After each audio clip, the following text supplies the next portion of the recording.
Hello students, आज हम monotonicity topic का लेक्चर नंबर 3 स्टार्ट करेंगे। मोनोटोनिसिटी इनिशियल लेक्चर्स में आप समझ चुके हो, इंक्रीजिंग एंड डिक्रीजिंग फंक्शन बोला जाता है। इसकी ग्राफिकल टेस्टिंग, अच्छा एक इंटरवल में एक फंक्शन कब इंक्रीज होगा कब डिक्रीज होगा, ये सब चीजें हम डिस्कस कर चुके हैं। अच्छा लास्ट एक जो टॉपिक हमने पढ़ा था वो पैरामीट्रिक फॉर्म का इंक्रीजिंग और डिक्रीजिंग किस तरह से चेक किया जा सकता है वो हमने समझा था। ये जो टॉपिक है आपका, जो थर्ड लेक्चर में हम पढ़ेंगे algebra of monotonous function. Monotonous function मतलब इंक्रीजिंग फंक्शन या डिक्रीजिंग फंक्शन का अलजेब्रा। अलजेब्रा मींस कि दोनों फंक्शंस को अगर मैं ऐड करूं या सब्ट्रैक्ट करूं, मल्टीप्लिकेशन करूं, तो नेट रिजल्ट क्या होगा, वो फंक्शन इंक्रीजिंग होगा डिक्रीजिंग होगा, ये सब चीजें हम इस लेक्चर में डिस्कस करेंगे। अच्छा इस टॉपिक को कई बार जेईई मेंस में उठाया गया, ठीक है, तो जरा ध्यान से समझना है टॉपिक। स्टार्ट करते हैं। फर्स्ट अलजेब्रा में हमने क्या किया, एक फंक्शन का नेगेटिव कंसिडर किया। तो इनिशियल लेवल पे अगर आप देखोगे तो हमने एक अजम्पशन यहां पे ली है कि fx एक स्ट्रिक्टली इंक्रीजिंग फंक्शन है। स्ट्रिक्टली इंक्रीजिंग फंक्शन है मतलब तो उसका जो डेरिवेटिव होगा वो पॉजिटिव होगा। आपको याद होगा स्ट्रिक्टली इंक्रीजिंग फंक्शन में हमने क्या बोला था कि अगर एक fx हमने एक फंक्शन लिया है तो उसका derivative will be greater than to 0 only. Strict inequality लेके चलते हैं हम, अगर स्ट्रिक्टली इंक्रीजिंग फंक्शन है तो। अब इसके अंदर आपको कहता है कि अगर एक फंक्शन का मैं नेगेटिव लेता हूं, देखो यहां पे अगर मान लिया फंक्शन इंक्रीजिंग फंक्शन है और अगर मैं उसका नेगेटिव फंक्शन ले लेता हूं, मतलब मैंने यहां पे ना g ले लिया आपके लिए माइनस ऑफ f, तो उसका नेगेटिव डिक्रीजिंग हो जाएगा। अच्छा अगर मैंने f एक स्ट्रिक्टली डिक्रीजिंग फंक्शन ले लिया तो उसका नेगेटिव क्या होगा, ऑब्वियसली स्ट्रिक्टली इंक्रीजिंग फंक्शन हो जाएगा। जैसे इसमें एक एग्जांपल दे रहा है कि जैसे मान लो आपके पास fx tan इनवर्स x है, तो मैंने यहां पे gx कंसिडर किया माइनस में tan इनवर्स x। अगर आपने इनवर्स ट्रिग्नोमेट्रिक फंक्शन पढ़ा है, इसका ग्राफ अगर आपने देखा है, तो मैंने आपको ग्राफिकली टेस्टिंग क्या बताई थी, आप अपने पेन को लेफ्ट साइड से उठाओ और ट्रेस करना शुरू करो। अगर ग्राफ ऊपर की तरफ जा रहा है, ग्राफ अगर ऊपर की तरफ जा रहा है तो इंक्रीजिंग फंक्शन है। तो ये जो ग्राफ है आपका इंक्रीजिंग फंक्शन का है, tan इनवर्स x का। लेकिन जब मैं इसका नेगेटिव कंसिडर कर लूंगा तो आपको पता होना चाहिए कि ये डिक्रीजिंग फंक्शन में कन्वर्ट हो जाएगा। बात समझ आ रही है? आपने कोई भी फंक्शन लिया, अगर वो इंक्रीजिंग है तो उसका नेगेटिव डिक्रीजिंग, अगर कोई फंक्शन आपने डिक्रीजिंग लिया तो उसका नेगेटिव इंक्रीजिंग। मतलब minus of increasing function is decreasing and minus of decreasing function is increasing. Simple सा फंडा है। लॉजिक अगर हम बात करें तो आपको पता है, यहां पर रफ में देखते हैं, आपको पता है कि अगर मान लो fx इंक्रीजिंग है तो उसका डेरिवेटिव क्या होगा, पॉजिटिव होगा, उसका डेरिवेटिव पॉजिटिव होगा।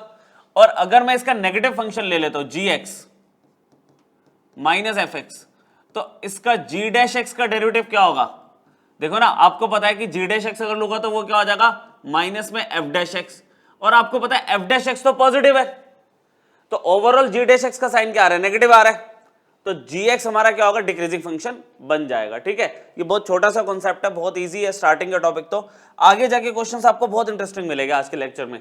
ठीक है, फर्स्ट ऑपरेशन या फर्स्ट अलजेब्रिक टर्म हमने उसमें देखी कि एक फंक्शन का आपने नेगेटिव कंसिडर किया। अब आपने एक नॉन जीरो फंक्शन कंसिडर करना है, क्योंकि मैं रेसिप्रोकल की बात करने वाला हूं तो it should be non zero. अगर मैं स्ट्रिक्टली इंक्रीजिंग फंक्शन लेता हूं, अगर मैं स्ट्रिक्टली इंक्रीजिंग फंक्शन लेता हूं तो एक एग्जांपल लेते हैं कि मान लो मैंने दो नंबर लिए x और y, belongs to real number. ठीक है, अब इंक्रीजिंग फंक्शन मैंने यहां पे fx को, fx एक फंक्शन ले लिया, एक इंक्रीजिंग फंक्शन है। ठीक है, इंक्रीजिंग फंक्शन है, तो हम यहां पे अगर बोल रहे हैं कि इंक्रीजिंग फंक्शन है और अगर x ग्रेटर देन y है, if x is greater than y, then हमने क्या पढ़ा इंक्रीजिंग की डेफिनेशन में, fx आपका fy से बड़ा होगा, इनइक्वालिटी सेम रहती है इंक्रीजिंग फंक्शन में। इनिशियल लेक्चर्स में यही तो पढ़ा हमने, x अगर ग्रेटर देन y है तो fx will be greater then fy। अब अगर मैं इसका रेसिप्रोकल ले लेता हूं बच्चों, देखो इतना मैथ्स हमें आता है, अगर हम इसका रेसिप्रोकल ले ले, अरे तो भाई इनइक्वालिटी रिवर्स हो जाती है, इनइक्वालिटी रिवर्स हो गई। अब मान लो मैंने यहां पे एक gx फंक्शन कंसिडर किया which is reciprocal of given function fx, तो यहां पर क्या हो गया, ये gx हो गया और यहां पे क्या हो गया, gy हो गया, 1/f इज gy, ये लेस देन की इनइक्वालिटी चल रही है। अब देखो अजम्पशन हमारे पास क्या है कि x greater than y but gx less than gy, मतलब gx के लिए क्या हुआ कि अगर x ग्रेटर देन y है तो उसका gx gy से क्या हो गया, कम हो गया। तो ये डेफिनेशन किसकी है, ये किसकी डेफिनेशन है? डिक्रीजिंग फंक्शन की। मानते हो बात? इनइक्वालिटी अगर चेंज हो जाए दो नंबर्स की तो वो डिक्रीजिंग फंक्शन की डेफिनेशन है। तो यहां पे हमें क्या समझ आ रहा है कि अगर मैंने एक फंक्शन इंक्रीजिंग कंसिडर किया और नॉन जीरो फंक्शन है वो, और उसका अगर मैं रेसिप्रोकल करता हूं, जो gx में मैंने उसका रेसिप्रोकल कंसिडर किया तो fx इंक्रीजिंग था, gx डिक्रीजिंग हो गया। सिमिलरली अगर मैं fx डिक्रीजिंग फंक्शन लूंगा तो उसका रेसिप्रोकल क्या होगा? इंक्रीजिंग हो जाएगा। ये बहुत सिंपल पॉइंट है, आपको पता होनी चाहिए, ठीक है। और यहाँ पे कंडीशन तो है ही कि जो हमारा हमने फंक्शन कंसिडर किया that should be particularly non zero, ठीक है। फर्स्ट नेगेटिव क्लियर हो गया, negative of i equal to d, negative of d equal to i. Same reciprocal में क्या चल रहा है? 1/i is equal to d, मतलब इंक्रीजिंग का रेसिप्रोकल करोगे तो डिक्रीजिंग में कन्वर्ट हो जाएगा, और डिक्रीजिंग का रेसिप्रोकल करोगे तो इंक्रीजिंग में कन्वर्ट हो जाएगा, ठीक है। आगे देखते हैं, नेगेटिव हो गया, रेसिप्रोकल हो गया। थर्ड हमारे पास है सम ऑफ टू और मोर देन टू फंक्शंस, उसको देख रहे हैं हम। एफ और जी फिर से, मतलब अजम्पशन तो हमारे पास ये है ना कि मैं दोनों को इंक्रीजिंग ले रहा हूं, दोनों को डिक्रीजिंग भी ले सकते हैं, मैं एक इंक्रीजिंग एक डिक्रीजिंग भी ले सकता हूं। तो एक इनिशियल पॉइंट कंसिडर करते हैं कि अगर एफ और जी दोनों स्ट्रिक्टली इंक्रीजिंग फंक्शन है, मतलब दोनों का जो डेरिवेटिव है वो ग्रेटर देन जीरो है स्ट्रिक्टली, तो कह रहे हैं इनका जो सम होगा वो भी स्ट्रिक्टली इंक्रीजिंग फंक्शन होगा। कैसे वेरीफाई करोगे? वेरीफाई कैसे करोगे? आपको पता है कि भाई एफ एक्स अगर इंक्रीजिंग है, देखो एफ एक्स अगर इंक्रीजिंग है तो उसका जो एफ डैश एक्स होगा, एफ अगर इंक्रीजिंग है तो एफ डैश क्या होगा? पॉजिटिव। अच्छा जी अगर इंक्रीजिंग है तो जी डैश क्या होगा उसका? पॉजिटिव, ठीक है, पॉजिटिव हो गया। और अगर मान लो मैं दो वैल्यूज, अगर मैं एच एक्स ले रहा हूं, यहां पे एच एक्स ले रहा हूं सम ऑफ टू फंक्शंस, तो यहां पे अगर मैं एच डैश एक्स लेता हूं that will be equal to f dash x plus g dash x.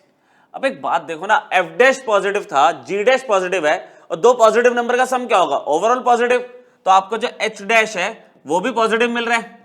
इससे आपको क्या पता चला कि आपका अगर एक फंक्शन इंक्रीजिंग है और दूसरा भी इंक्रीजिंग है तो उनका सम भी इंक्रीजिंग होगा, सम भी इंक्रीजिंग होगा, ठीक है। और इसी कॉन्सेप्ट को अगर आप डिक्रीजिंग पे ले जाओ, अगर एफ आपका डिक्रीजिंग है तो एफ डैश क्या होगा?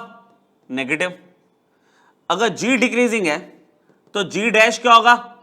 ऑब्वियसली नेगेटिव, ये तो पढ़ लिया हमने। तो एच क्या होगा? H x, H dash x क्या होगा? अब आपने देखो ना, ये नेगेटिव नंबर, ये नेगेटिव नंबर, तो दो नेगेटिव नंबर का सम क्या होगा? नेगेटिव।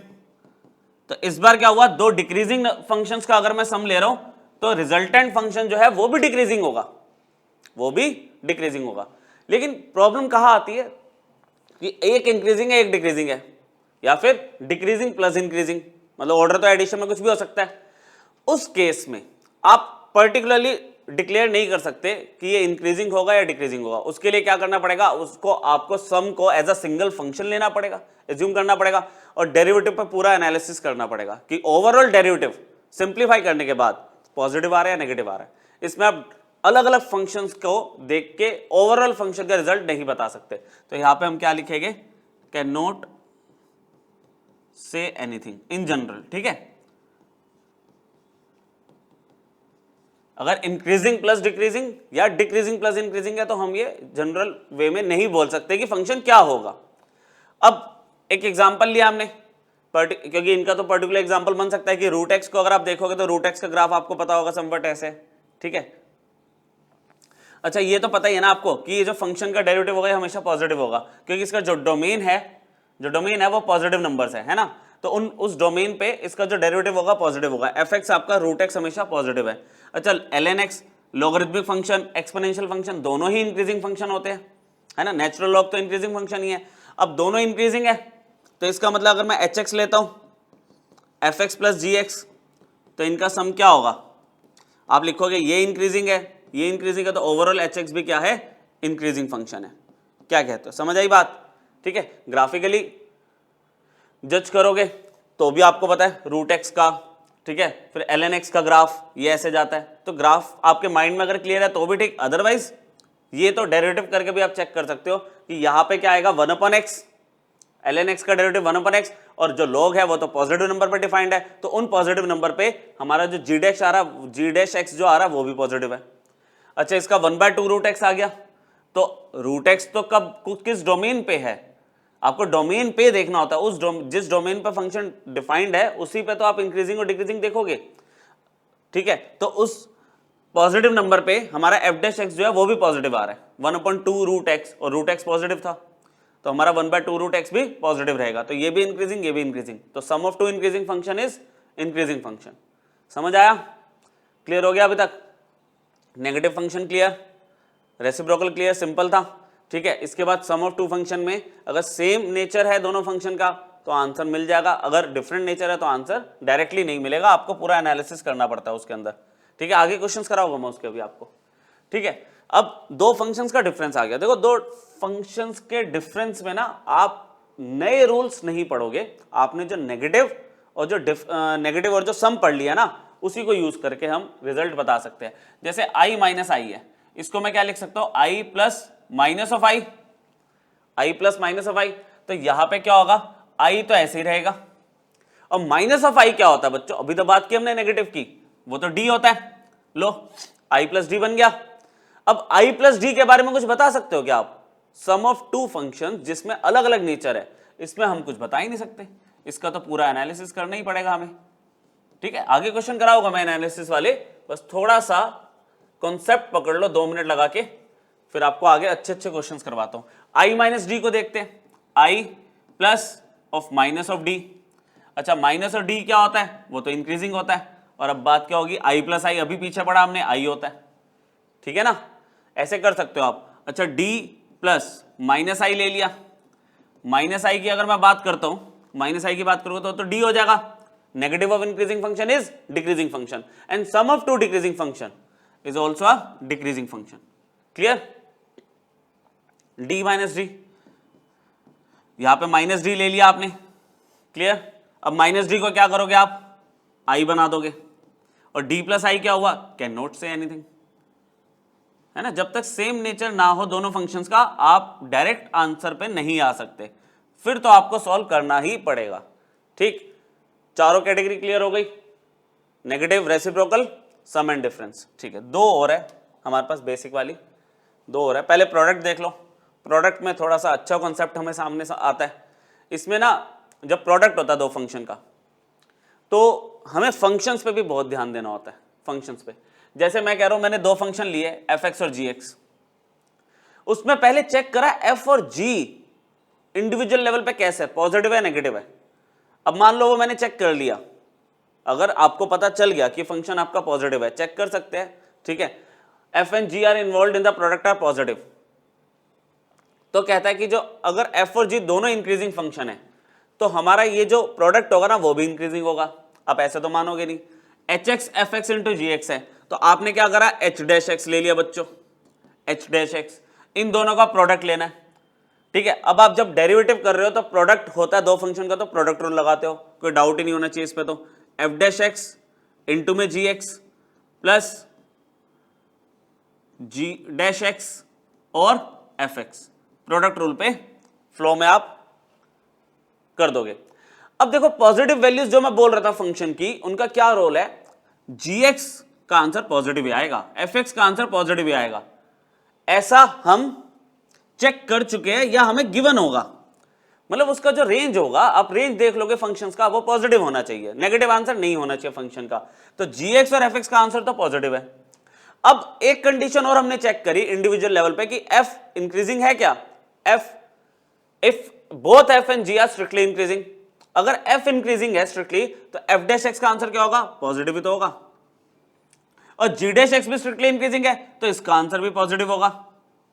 अब भाई दो पॉजिटिव वैल्यूज का प्रोडक्ट पॉजिटिव, दो पॉजिटिव वैल्यूज का प्रोडक्ट पॉजिटिव, और दो पॉजिटिव वैल्यूज का सम पॉजिटिव तो आएगा। तो कह रहा है इस सिचुएशन पर, तो इस सिचुएशन पर क्या आ रहा है कि अगर आप इंक्रीजिंग इनटू इंक्रीजिंग कर रहे हो तो आंसर आपका इंक्रीजिंग ही आ रहा है, आंसर आपका इंक्रीजिंग ही आ रहा है, ठीक है। क्लियर हुआ ना कि ये पहला एफ एक्स इंक्रीजिंग था, जी एक्स भी इंक्रीजिंग था, तो इनका प्रोडक्ट क्या आ रहा है, वो भी पॉजिटिव आ रहा है। अच्छा इसका उल्टा केस देखे, उल्टा केस, उल्टा केस क्या है कि दोनों डिक्रीजिंग हो तो, अच्छा एफ और जी दोनों ले पॉजिटिव वैल्यू रहे हैं, पॉजिटिव वैल्यूज ले रहे हैं, और कह रहा है अगर वो डिक्रीजिंग है तो क्या होगा। तो इसका दूसरा केस यहां पे बनाने की कोशिश करूं कि अगर एफ डिक्रीजिंग है तो एफ डैश एक्स क्या होगा, नेगेटिव होगा। ठीक है, ऐसे कर लेते हैं, काम करते हैं, सिर्फ साइन ले लेते हैं, नेगेटिव होगा। अच्छा जी एक्स तो पॉजिटिव वैल्यू ले रहा है, ये भी ठीक है, प्लस प्लस बीच वाला प्लस जी डैश एक्स भी नेगेटिव होगा और एफ एक्स पॉजिटिव वैल्यू ले रहा है। भाई ये टोटल आंसर नेगेटिव, ये टोटल आंसर नेगेटिव और दो नेगेटिव का सम नेगेटिव ही आएगा, तो overall H dash X negative आ रहा है। तो डिक्रीजिंग और डिक्रीजिंग का जो प्रोडक्ट होगा वो नेगेटिव आ रहा है, तो डिक्रीजिंग ही होगा बच्चों। ये तो समझ आई बात। Increasing into increasing, increasing function मिलेगा। कंडीशनली दोनों फंक्शन की पॉजिटिव वैल्यूज आनी चाहिए। Decreasing into decreasing, decreasing function मिलेगा। कंडीशन वही सेम है कि दोनों एफ और जी की पॉजिटिव वैल्यूज होनी चाहिए। अच्छा प्रोडक्ट ना इतना सिंपल नहीं है, प्रोडक्ट में क्या होता है, केसेस बन जाते हैं। जैसे केस 2 आपको दिख रहा है इसमें, इसमें कह रहा है एफ मान लो स्ट्रिक्टली इंक्रीजिंग है पर वो नेगेटिव वैल्यू ले रहा है। केस चेक करना पड़ेगा आपको, है ना। ऐसे फटाफट साइन लगा के देख लेना, आपको ओवरऑल साइन पता चल जाएगा।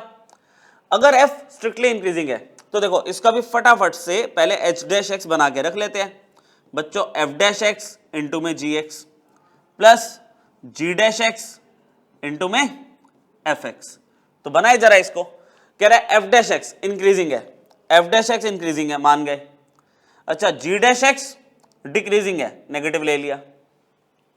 एफ स्ट्रिक्टली इंक्रीजिंग लिया, जी स्ट्रिक्टली डिक्रीजिंग लिया, तो इसका डेरिवेटिव पॉजिटिव, इसका डेरिवेटिव नेगेटिव, और ये एफ जो है वो नेगेटिव वैल्यू लेता है। ऐसा कंडीशन मैं समझा रहा हूं, हो कुछ भी सकती है, आपको चेक करना होगा वो तो। अच्छा जी पॉजिटिव वैल्यूज ले रहा है तो ये पॉजिटिव हो गया। तो अब देखना ओवरऑल ये दोनों का प्रोडक्ट पॉजिटिव आ गया, इन दोनों का प्रोडक्ट भी तो पॉजिटिव हो गया, और positive plus positive answer will be positive. तो क्या कह रहा है आपको, उस केस में हमारा जो एच एक्स होगा ना वो फिर से स्ट्रिक्टली इंक्रीजिंग आ जाएगा। मतलब मिक्स में भी अगर होता है ना, एक इंक्रीजिंग एक डिक्रीजिंग, तो आपको उसके फंक्शन की वैल्यू का चेक करना पड़ेगा, आप ऐसे डायरेक्टली नहीं बता सकते। तो यहां पे क्या आएगा, कैन नॉट से एनीथिंग। इसमें आपको देखो मैंने थोड़ा सा चेक करके बताया कि एनालिसिस कैसे करोगे। अब फंक्शन की पॉजिटिव वैल्यू आ रही है, नेगेटिव आ रही है, वो एनालिसिस होता है कि आप उसकी रेंज चेक कर रहे हो या क्वेश्चन में कहीं ना कहीं दी होगी, उसको यूज किया हमने, समझे। तो अगर यहां पे अगर मान लो एफ इंक्रीजिंग है और वो पॉजिटिव ही ले रहा था, अच्छा जी डिक्रीजिंग है और वो नेगेटिव ही ले रहा था, तो हाँ चेंज हो सकता है। तो वही कह रहा हूं ना, इसका फिक्स आंसर नहीं है आई इंटू डी का, इसमें आपको चेक करना पड़ता है। क्लियर, प्रोडक्ट का पार्ट क्लियर हुआ।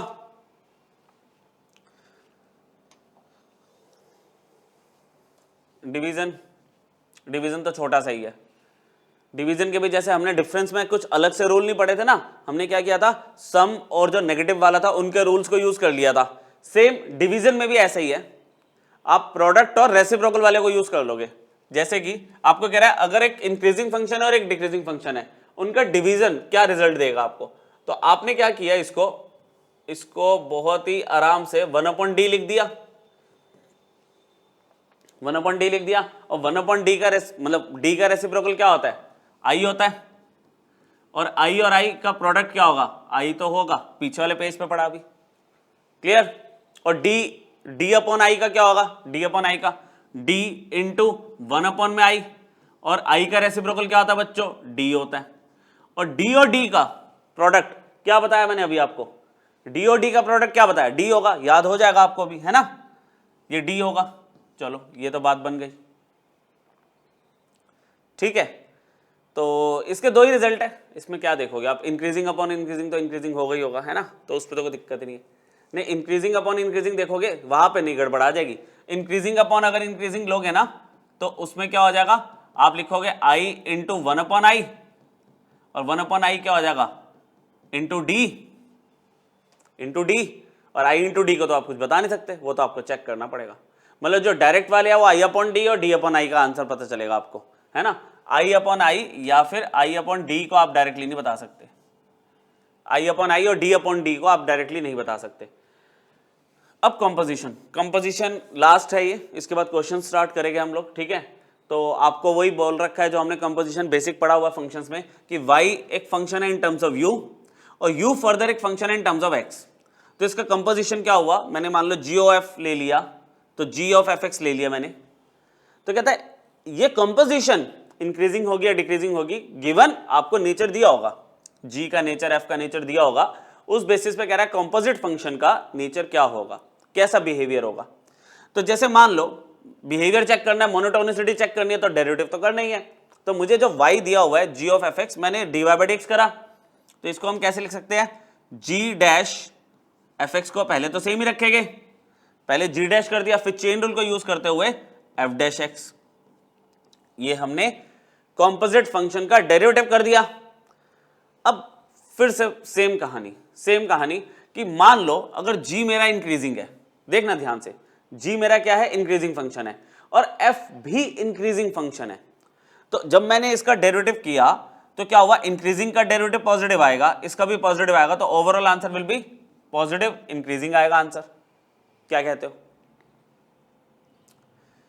समझे? अब मान लो इंक्रीजिंग के साथ अंदर कॉम्पोजिशन डिक्रीजिंग की है, इसमें क्या होगा, मान लो आपका जो g वाला फंक्शन है वो इंक्रीजिंग है, तो उसका आंसर तो पॉजिटिव आएगा डेरिवेटिव का। अच्छा, फिर f लेकिन डिक्रीजिंग है, तो उसका आंसर नेगेटिव आएगा। तो ये दोनों तो मल्टीप्लीकेशन में चल रहे हैं ना, इसका डेरिवेटिव और इसका डेरिवेटिव, तो आंसर विल बी नेगेटिव, तो उस केस में आंसर डिक्रीजिंग आएगा। सिमिलरली डिक्रीजिंग का इंक्रीजिंग के साथ कॉम्पोजिशन डिक्रीजिंग देके जाएगा। फाइनली डिक्रीजिंग का डिक्रीजिंग के साथ कॉम्पोजिशन हुआ तो क्या होगा, जैसे मान लो g डैश नेगेटिव आया क्योंकि डिक्रीजिंग है, f डैश नेगेटिव आया, अरे भाई मल्टीप्लीकेशन में तो इंक्रीजिंग ही हो जाएगा ना, पॉजिटिव हो जाएगा ना। तो ये सब टर्म्स अगर आपको अच्छे से क्लियर होनी चाहिए, एक बार आप रिवाइज कर लो, ठीक है, अगर करना हो आप इसको बैक करके आप एक बार रिवाइज कर लो, ठीक है, और फिर इसके क्वेश्चंस अटेम्प्ट करते हैं हम, ठीक है। मैं स्टार्ट कर रहा हूँ क्वेश्चंस इसके। पहला क्वेश्चन बहुत सिंपल ही लिया हमने, ठीक है। अब क्योंकि देखो ना, हम लोग साइन एक्स, कोस एक्स, ऐसे इंक्रीजिंग फंक्शन तो हम देख चुके हैं, एनसीईआरटी में आपने क्वेश्चंस किए होंगे, ठीक है, और पिछली क्लास में मैंने बेसिक जो थे वो करवा दिए थे आपको। यहाँ पे ऐसे क्वेश्चंस का हमारे पास अगर मोनोटोनिसिटी पूछता है तो देखो ना, साथ में डोमेन तो दे दिया, डोमेन दे दिया, हेल्प करेगा डोमेन। तो कैसे करेंगे, पहले ना आप देखो दो फंक्शंस को इजीली ब्रेक कर पा रहे हो, e raise to power sin x plus cos x। तो मुझे जो fx दिख रहा है, मैंने fx को कंसिडर कर लिया sin x plus cos x, और जो gx मैंने ले लिया वो e raise to power x है। देखो इसकी तो हमें कभी टेंशन होती नहीं, इसकी तो टेंशन होती नहीं, ये तो इंक्रीजिंग फंक्शन है अपने पूरे डोमेन में, ठीक है। तो π/4 से π/2 के लिए भी वैल्यू तो इसकी पॉजिटिव ही होगी, ये तो थ्रू आउट इंक्रीजिंग फंक्शन है, ये तो देखते ही हमने टिक कर दिया है ना। इसका तो नेचर हमें पता है, तो ये होता है कि मतलब आपको ना जिनका नेचर पता, टाइम बचता है।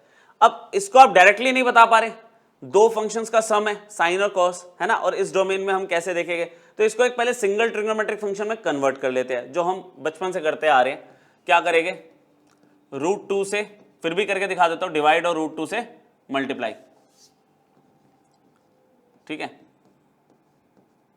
इस तरह से √2 से डिवाइड एंड मल्टीप्लाई। अच्छा, ये बाहर वाला √2 तो √2 ही रहेगा, रखे रखो। अंदर क्या किया हमने, sin x के साथ cos π/4, इसे cos π/4 ले लिया, cos x के साथ sin π/4, sin x cos π/4 plus cos x sin π/4, कितना हो गया, sin a प्लस b का फॉर्मूला, sin x प्लस, ठीक है, हम यहां पे क्या लिख देंगे, sin x प्लस π/4। फंक्शन एक सिंगल ट्रिग्नोमेट्रिक फंक्शन बन गया। कह रहा है अब इसका इंक्रीजिंग और डिक्रीजिंग चेक करने के लिए इसका नेचर डेरिवेटिव निकालना पड़ेगा, इसका नेचर चेक करना है। √2 कांस्टेंट है, साइन का डेरिवेटिव कितना हो गया, cos with same angle x plus π/4। अच्छा, चेन रूल से जब एंगल का करा तो 1 + 0 कोई फर्क पड़ नहीं रहा। अब वो कहता है कि जो डोमेन आपको दिया हुआ उस पर जरा काम करना शुरू करो। For x belongs to closed interval π/4 से π/2। वो कहता है अगर मैं मिनिमम वैल्यू देखूं, यहाँ पे मिनिमम वैल्यू अगर मैं देखता हूं यहाँ पर, तो क्या होगा, π/4 की वैल्यू रख दूंगा तो π/4 प्लस π/4 विल बी π/2। ध्यान से, π/4 plus π/4 will be π/2। cos 90 is 0, तो f डैश x का आंसर 0 आ रहा है, चलो मान गए। π/2 अगर मैं रखता हूं तो 90 प्लस π/4 है ना, यहाँ पे क्या आ रहा है 90, और ये कितना 45 है, तो 135 डिग्री। cos 135 डिग्री की वैल्यू निकालने की भी जरूरत नहीं है, आपको पता है सेकंड क्वाड्रेंट में आ गया, 135 डिग्री सेकंड क्वाड्रेंट में आ गया। सेकंड क्वाड्रेंट में कोसाइन तो नेगेटिव होता है, तो ओवरऑल या तो वैल्यू 0 आ रही है, या फिर क्या हुई, π/4 से जैसे ही आगे बढ़ोगे ये वैल्यू नेगेटिव आनी शुरू हो जाएगी। तो f डैश x क्या हो गया, f डैश x क्या हो गया, नेगेटिव हो गया। f डैश x नेगेटिव हो गया, ठीक है, इक्वल टू 0 भी आ रहा है, पर्टिकुलरली π/2 अगर क्लोज्ड इंटरवल ले रहे हो आप, तो हम क्या लिखेंगे, fx इज डिक्रीजिंग, स्ट्रिक्टली नहीं लिख सकता, ठीक है, इक्वल टू लगा दिया, डिक्रीजिंग इन क्लोज्ड इंटरवल π/4 से π/2। अच्छा, ये अगर ओपन इंटरवल होता ना, π/4 का ओपन इंटरवल होता तो फिर स्ट्रिक्ट इनइक्वालिटी आ जाती, क्योंकि फिर इक्वल टू 0 नहीं आता ना, 0 इंक्लूड नहीं होता, π/4 इंक्लूड नहीं होगा तो 0 भी इंक्लूड नहीं होगा। अभी π/4 पे क्लोज्ड इंटरवल है तो f' π/4 पे 0 भी आ रहा है, तो हमारा ये स्ट्रिक्टली डिक्रीजिंग नहीं है, डिक्रीजिंग हो गया इस इंटरवल में। अच्छा, ये डिक्रीजिंग और वो इंक्रीजिंग, देखिए जरा, हमारे पास जो hx है वो क्या हुआ, hx क्या हुआ, g ऑफ fx दिख रहा है क्या आपको, g ऑफ fx देखो, g of sine x plus cos x, verify कर लो, और g x e की पावर x था तो g sine x plus cos x क्या होगा, e की power sine x plus cos x. अब एकदम अगर याद नहीं है आपको तो मैं आपको दिखा देता हूं, यहां पे क्या है हमारे पास जो hx चल रहा है ना, g तो किसी भी डोमेन पे ले लो, वो तो इंक्रीजिंग फंक्शन ही है हमारे पास, ठीक है, तो g तो मेरे पास क्या है, इंक्रीजिंग फंक्शन है, और ये मैंने fx अभी क्या प्रूव किया, डिक्रीजिंग फंक्शन आपके सामने। अगर आपको डाउट है तो कंपोजिशन में इंक्रीजिंग और डिक्रीजिंग का क्या बनेगा, डिक्रीजिंग, ठीक है, तो क्या बना हमारा, hx क्या हो गया, इज डिक्रीजिंग फंक्शन, ये डाउनवर्ड एरो मतलब decreasing function in closed interval π/4 से π/2।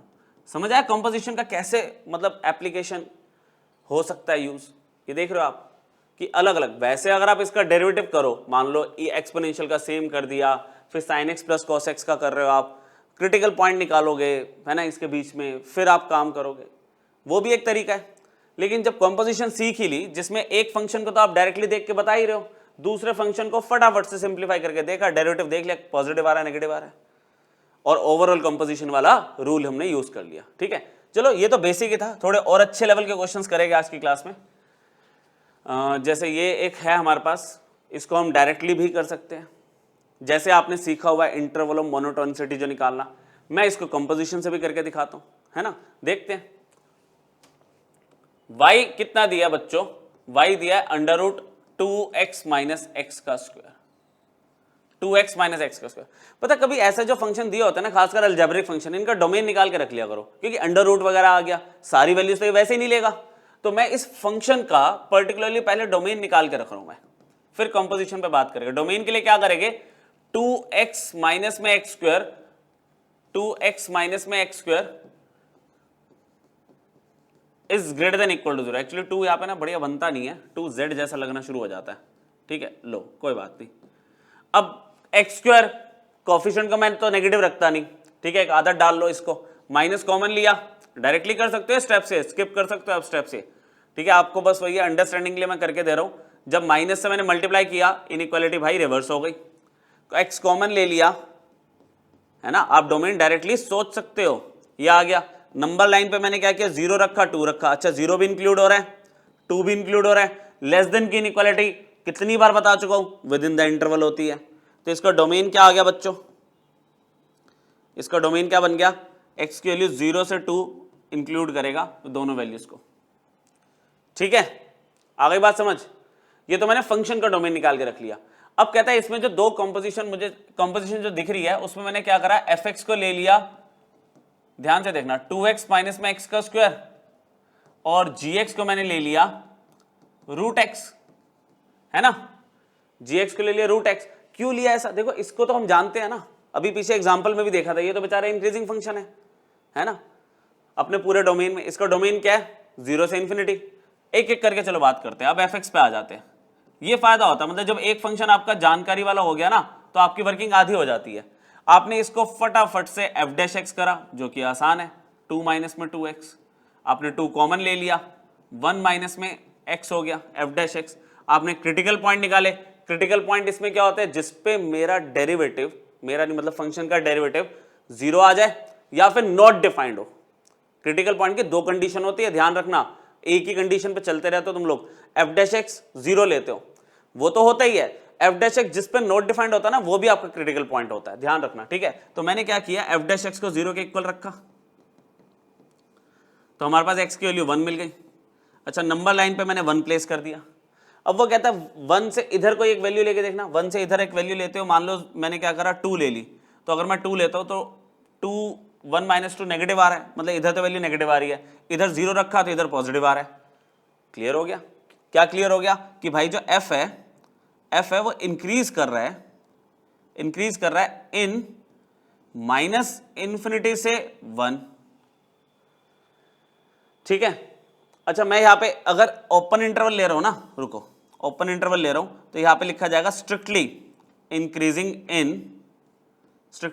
इन माइनस इन्फिनिटी से 1, ओपन इंटरवल है ना। अगर मैं ओपन इंटरवल ले रहा हूं तो स्ट्रिक्टली इंक्रीजिंग ले सकते हैं हम। और f इज स्ट्रिक्टली, st मतलब स्ट्रिक्टली लिख रहा हूं मैं यहां पे, डिक्रीजिंग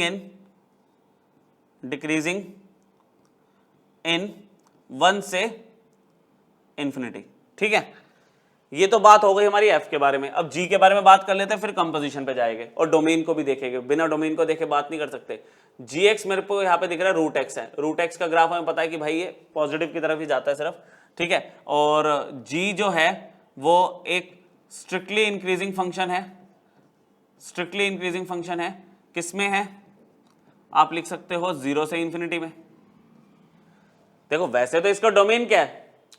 0 इंक्लूडेड टिल इंफिनिटी।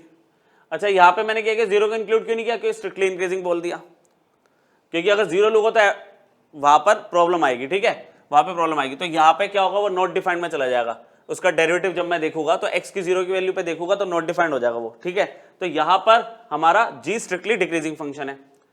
अब एक जो फंक्शन है देखो वो चेंज हो रहा है क्रिटिकल पॉइंट पे, और एक फंक्शन थ्रू आउट इंक्रीजिंग है।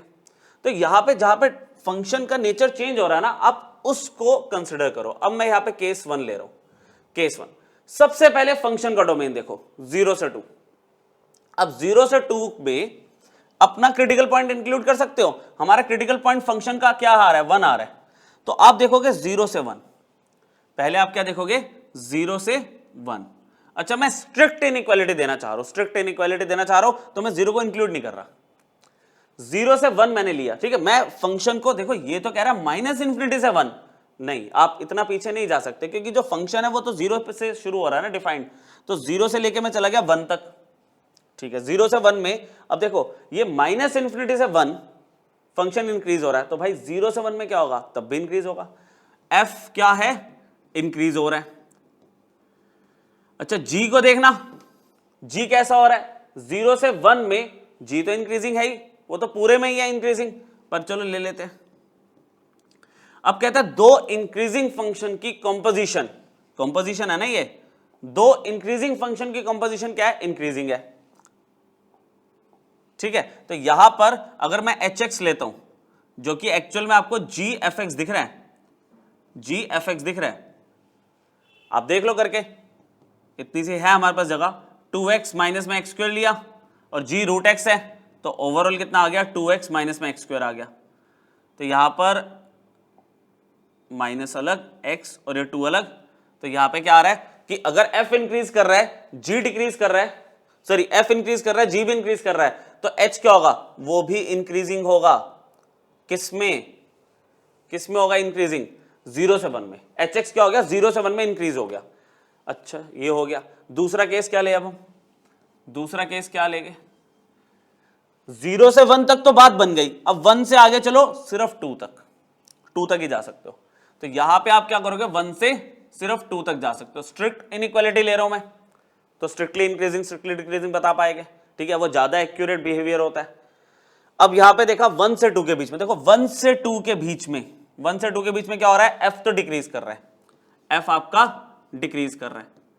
अच्छा, g की बात करूं तो वो तो इंक्रीज ही कर रहा है ना भाई, 0 से इंफिनिटी के बीच में।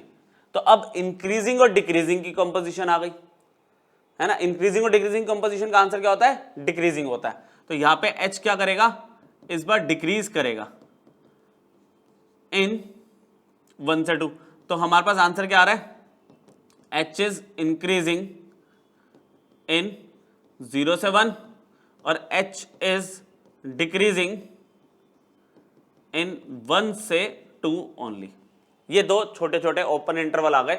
0 से 1 में हमारा h मतलब मैंने ये लिया, y को मैंने h बोल दिया, hx ले रहे थे ना हम कंपोजिशन फंक्शन को, hx। तो आपको मैंने कंपोजिशन से इस क्वेश्चन को करके दिखा दिया। इसको आप बेसिक मेथड से भी कर सकते हो, लेकिन कंपोजिशन की एप्लीकेशन यहाँ पे हमने समझ ली। एक इंक्रीजिंग एक डिक्रीजिंग, ठीक है, दोनों इंक्रीजिंग, दो केस बन रहे थे इसमें हमारे पास, ठीक है। अब इस क्वेश्चन को क्या करें, साइन ln x है, cos ln x है। अच्छा, इसमें कुछ ऐसा कर सकते थे कि sin x minus cos x और फिर ln x कंपोजिशन। अब जैसे पीछे वाले क्वेश्चन को मैं नॉर्मल मेथड से भी कर सकता था, इसको भी कंपोजिशन है नॉर्मल से भी कर सकते हैं।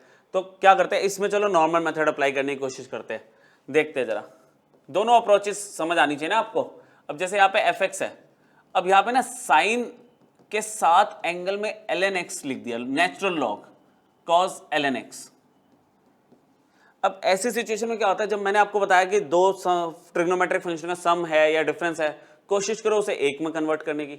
तो अभी तो हमने पीछे करा, फर्स्ट जो कंपोजिशन क्वेश्चन लिया था, √2 से डिवाइड और √2 से मल्टीप्लाई, कुछ ऐसे, माइनस में कितना हो जाएगा 1/√2 cos ln x, ऐसे लिख दिया, ठीक है। तो अभी मैं fx को ही सिंप्लीफाई कर रहा हूं यहां पे, तो कितना हो जाएगा साइन ln x cos π/4, है ना, minus cos ln x sine π/4। तो ये बन गया साइन है cos भी माइनस cos है साइन भी, तो ये बन जाएगा साइन ln x माइनस में π/4। एक सिंगल ट्रिग्नोमेट्रिक फंक्शन तो सामने आया, डेरिवेटिव, इसका डेरिवेटिव करते हैं, f'(x) में क्या हुआ, √2 को ऐसे रखा, साइन का तो हो गया cos पॉजिटिव वाला, ln x माइनस में π/4। अब इसमें चेन रूल लगाओगे अगर आप, तो ln x नेचुरल लॉग का डेरिवेटिव 1/x होता, π/4 का 0 हो गया। तो f'(x) आपको क्या दिख गया, √2/x और cos ln x माइनस में π/4। अच्छा, cos को पॉजिटिव या नेगेटिव अगर चेक करना ना, उससे बेटर साइन का होता है। साइन का ना आपको प्रॉपर दिख रहा होता है पाई वाले इंटरवल में कि कहाँ पे साइन पॉजिटिव आ रहा है, देखो यहाँ पे पॉजिटिव, फिर ये नेगेटिव है, फिर यहाँ पॉजिटिव है, तो ये थोड़ा बेटर इंटरवल होता है ना। पाई आपका 0 से पाई, फिर आपका 2π से 3π, इस तरह से चल रहा होता है। तो इसको मैं काम कर रहा हूँ, f'(x) को ना साइन में कन्वर्ट करने की कोशिश कर रहा हूँ, जो कि बहुत ईजी है, बेसिक वे में आप करते आ रहे हो। आप इसको लिख सकते हो साइन π/2 प्लस थीटा। आई बात समझ, मैंने क्या लिखा, cos थीटा क्या होता है, साइन π/2 प्लस थीटा, बस। तो f'(x) का आंसर क्या बन गया मेरे पास, √2/x sine π/2 minus π/4 is plus π/4 plus ln x। अच्छा, अब x के बारे में देखो, एक शुरू से बात चलती आ रही है, ये चीजें डिफाइंड ही तब होगी, ये साइन का एंगल डिफाइंड ही तब होगा जब x पॉजिटिव होगा, है ना। लॉग कहां पे डिफाइंड होता है, x ग्रेटर देन 0 पे। मतलब अगर आप इसको मेंशन करना चाहो तो शुरू में ही आपको पता है कि x तो 0 से बड़ा ही होगा, x पॉजिटिव ही होगा, क्योंकि x पॉजिटिव होगा तो लॉग डिफाइंड होगा, है ना। तो आप साइन के एंगल की वैल्यू देख सकते हो, cos के एंगल की वैल्यू देख सकते हो। अगर लॉग ये ही वैल्यू अनडिफाइंड आ गई तो फिर कैसे चलेगा, है ना। तो यहाँ पे डेरिवेटिव निकाला हमने, और यहाँ पे हमें पता है कि भाई जो ln x हमारा जो x है वो पॉजिटिव होगा। अब यहाँ पे f'(x) जो आपने निकाल लिया, उसको यहाँ पे थोड़ा ऊपर लिख देता हूँ, √2/x साइन, आपने क्या लिखा है यहाँ पे, π/4 प्लस ln x। अब इसमें देखो मैंने आपको क्यों मेंशन करा कि x तो पॉजिटिव है ही, है ना, इसको सिंस लिख के छोड़ देते हैं कि x तो पॉजिटिव है ही, क्योंकि नहीं तो फंक्शन डिफाइंड नहीं है। x पॉजिटिव है तो सारी डिपेंडेंसी इंक्रीजिंग दिखाना, मुझे देखना है वो इंटरवल जिसमें मेरा गिवन फंक्शन इंक्रीज करे। तो ये पूरा f'(x) पॉजिटिव आना चाहिए, है ना, for f'(x) greater than equal to positive, ठीक है, मतलब ग्रेटर देन और इक्वल टू 0। इंक्रीजिंग के लिए यही तो होगा। अच्छा, स्ट्रिक्टली नहीं लिखा तो इंक्रीजिंग में तो मैं ग्रेटर देन 0 और इक्वल टू 0 भी ले सकता हूं। तो f'(x) greater than equal to 0 कब आएगा, जब ये वैल्यू आपकी ग्रेटर देन और इक्वल टू 0 होगी, क्योंकि x तो पॉजिटिव है ही, x तो पॉजिटिव है, √2 पॉजिटिव है, तो ये अगर पॉजिटिव हुआ या ये 0 हुआ तो f'(x) पॉजिटिव या 0 हो सकता है। अच्छा, ये वैल्यू पॉजिटिव और 0 कब होती है, ये मैं आपको बोल रहा था। ये वैल्यू कहां पे होगी, आपकी 2n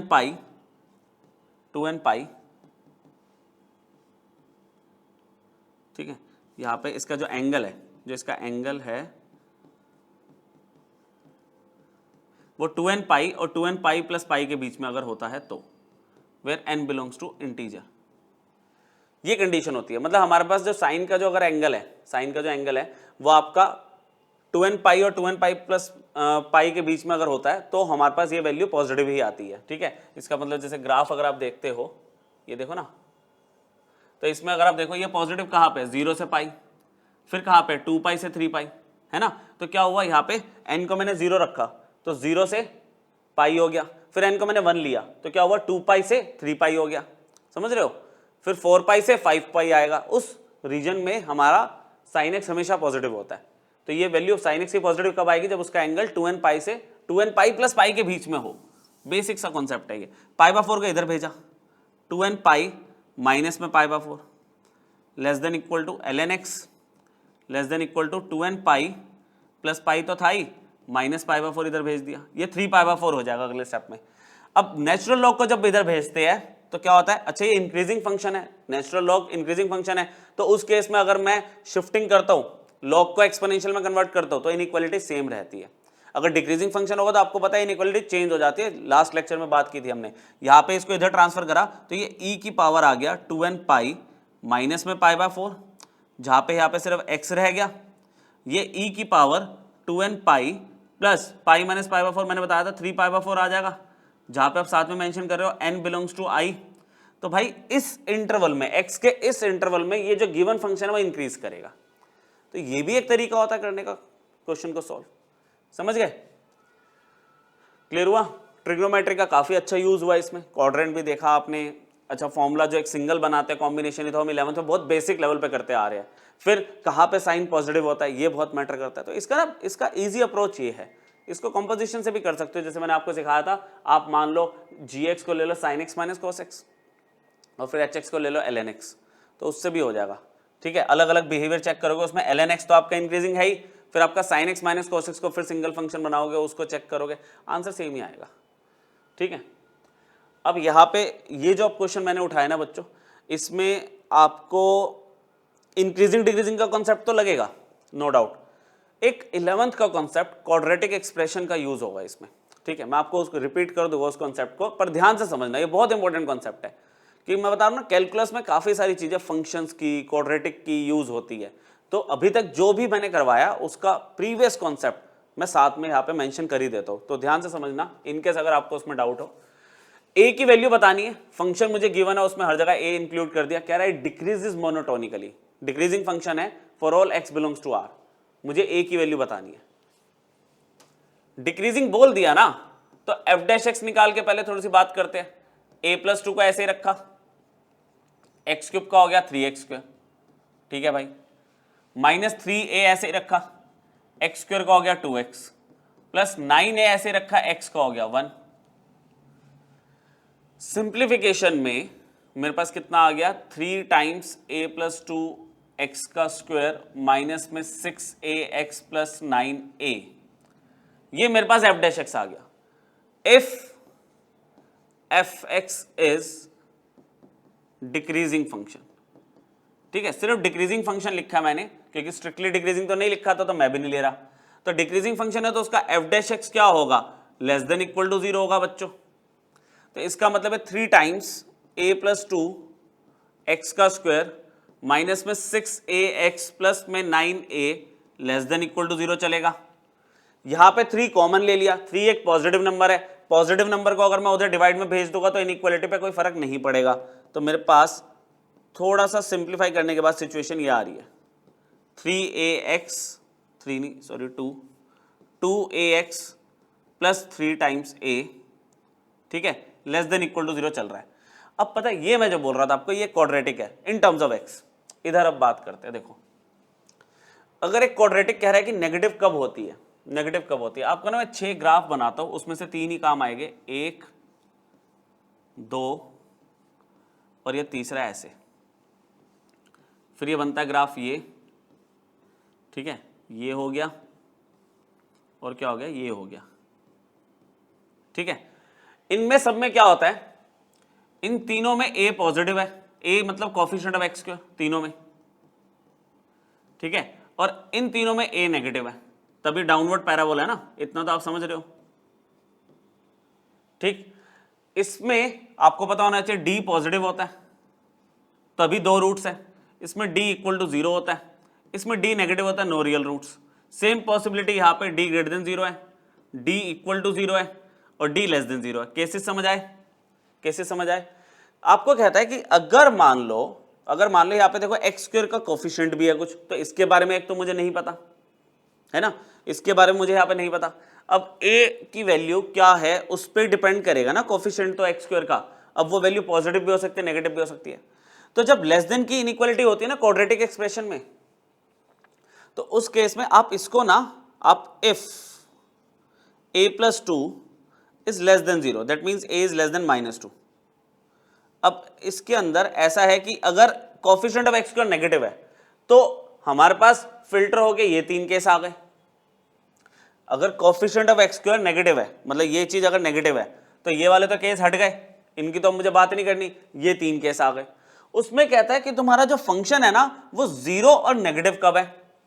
देखो फंक्शन जो है वो 0 और नेगेटिव कब है, ये देखो 0 यहां वाले पे है, फंक्शन यहां पे 0 हो सकता है और नेगेटिव है, डी इक्वल टू 0 पे। और यहां पे भी तो देखो फंक्शन नेगेटिव है। फंक्शन नेगेटिव का मतलब देखो ये y की वैल्यू देखो ना, ये सारी ये नेगेटिव है वैल्यू, नेगेटिव y पे है। तो इस केस के लिए अब मैं ये हटा दूं, ये आप लिख लेना, ठीक है, केसेस लिख लेना। तो इसमें मैं ये बोलना चाह रहा हूं, इसमें तो देखो फंक्शन तुम्हारा ना क्या हो रहा है, नेगेटिव भी आ रहा है और पॉजिटिव भी आ रहा है। इसमें क्या आ रहा है, फंक्शन 0 भी आ रहा है और नेगेटिव आ रहा है। किस केस में? जब d 0 है। और इस केस में तो फंक्शन प्योरली नेगेटिव आ रहा है, नीचे नीचे की तरफ है ना, ओरिजिन से नीचे वाई एक्सिस के। तो हमारे पास कह रहा है कि अगर मेरा एफ एक्स की value less than equal to 0 है, जो कि एक क्वाड्रेटिक एक्सप्रेशन है, तो उस केस में मेरा जो डी होगा, डी जो होगा, इन दोनों केसेस को कंबाइन कर दूं मैं, लेस देन इक्वल टू 0 होगा। आप केसेस को नोट कर लो क्योंकि मैं इसे रब कर रहा हूं, ठीक है, कि मुझे जगह चाहिए। तो मैंने कॉन्सेप्ट आपको बताया, f x less than equal to 0 कब हो रहा है, उन दो पॉसिबल केसेस पे। चलो इसको यहां पे अब ढंग से लिखते हैं, ठीक है। तो यहां पे लिखते हैं for a less than -2, coefficient of x square का नेगेटिव लिया ना, तभी तो हम बात कर पा रहे हैं। For a less than -2 if F x, ये लिख रहा हूं मैं कंडीशन आपके लिए, लेस देन इक्वल टू 0 है, देन जो क्वाड्रेटिक का डिस्क्रिमिनेंट है it should be less then और इक्वल टू 0। ये मैंने आपके लिए कंडीशन लिख दी, ये क्वाड्रेटिक एक्सप्रेशन की कंडीशन है। अगर आपको आती थी तो बहुत अच्छी बात है, इनकेस अगर कहीं पे भूल गए थे आप, स्किप हो गया था माइंड से, तो आपके सामने कंडीशन है, ध्यान रखना। ये आगे मैक्सिमम मिनिमम में भी बहुत जगह लगेगी, एप्लीकेशन और डेरिवेटिव का जो नेक्स्ट टॉपिक है। D less than equal to 0, d क्या होता है, discriminant b square minus 4ac। B कितना दिख रहा है मुझे, माइनस में 2a, ठीक है, माइनस में 4, a कितना दिख रहा है, a प्लस 2, और c कितना दिख रहा है, 3a। देख लो आप एक बार, less than equal to 0, inequality चल रही है, सॉल्व करते हैं इसको।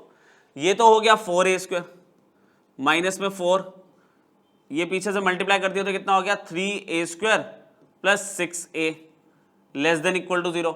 अच्छा यहाँ पे 4 कॉमन लिया मैंने, 4 कॉमन लिया, 0 के नीचे चला गया। पॉजिटिव नंबर को इनइक्वालिटी को उधर भेज दो तो कोई फर्क नहीं पड़ता, इनइक्वालिटी सेम रहती है।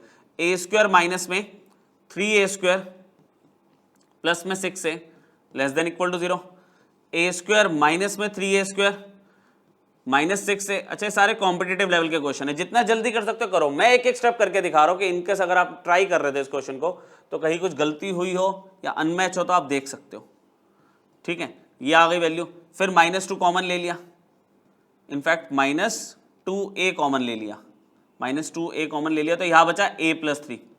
अच्छा, पॉजिटिव नंबर होता ना उसको उधर भेज देते हैं, हम कोई दिक्कत नहीं आती। नेगेटिव को अगर मैं इनइक्वालिटी में मल्टीप्लाई करता हूं कि -2 से मैंने डिवाइड कर दिया दोनों साइड, तो क्या आ गया, a प्लस 3 ग्रेटर देन और इक्वल टू 0 आ गया।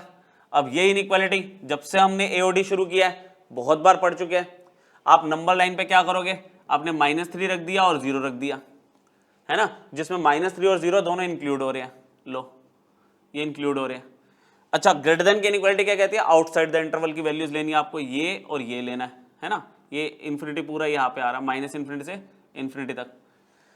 लेकिन एक अजम्पशन तो आप करके चल रहे हो ना, -2, तो यहाँ पे क्या, अगर -2 तो यहाँ पे आता है, इसने बोला था -2 से कम लेनी है वैल्यूज, और यहाँ पे क्या आ रहा है, -3 से कम और 0 से ज्यादा, तो दोनों में कॉमन क्या है, ये -3 से कम वाला।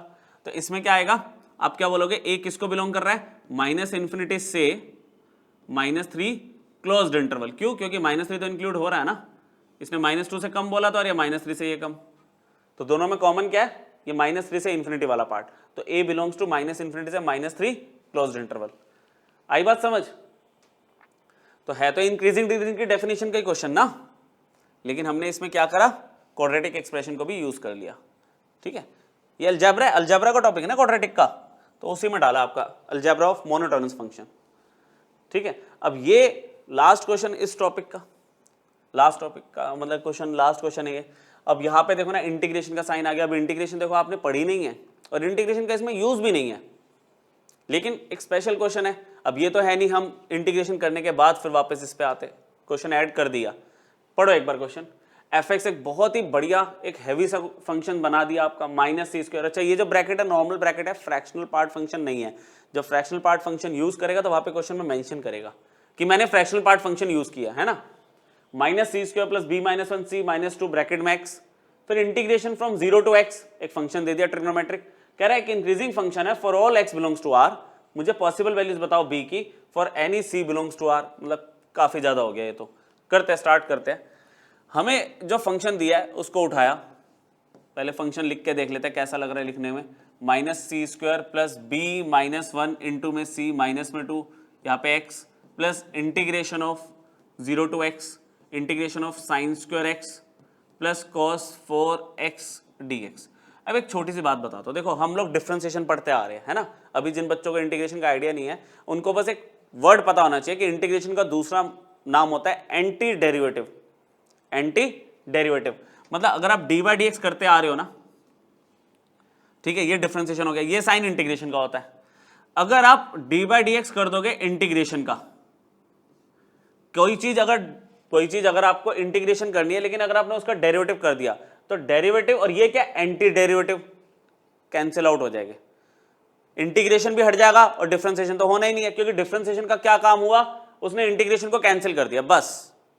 ठीक है, अच्छा यहां पे ना वैसे तो एक रूल होता है Leibniz rule under integral sign. ठीक है, Leibniz rule under integral sign, ये वो लगता है इसमें। उसमें क्या करते हैं हम कि मान लो ये रूल तो हट गया, फिर जहां जहां पे x है ना अपर लिमिट रखोगे x की जगह और माइनस लोअर लिमिट रखोगे, तो इसमें ना इतना ज्यादा यूज हो नहीं रहा। आगे बिल्कुल जो हायर कैलकुलस बढ़ता जाएगा मैं आपको वो भी रूल पढ़ा दूंगा।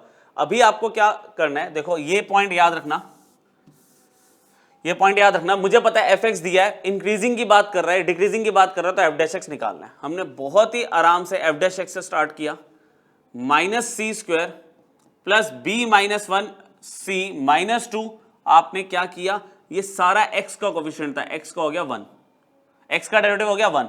जब मैं इसके डिफरेंशिएशन की बात कर रहा हूं, जब मैंने इसके डिफरेंशिएशन की बात करी तो मैंने क्या करा? डिफरेंशिएशन ने इंटीग्रेशन को क्रॉस कर दिया, कैंसिल आउट कर दिया।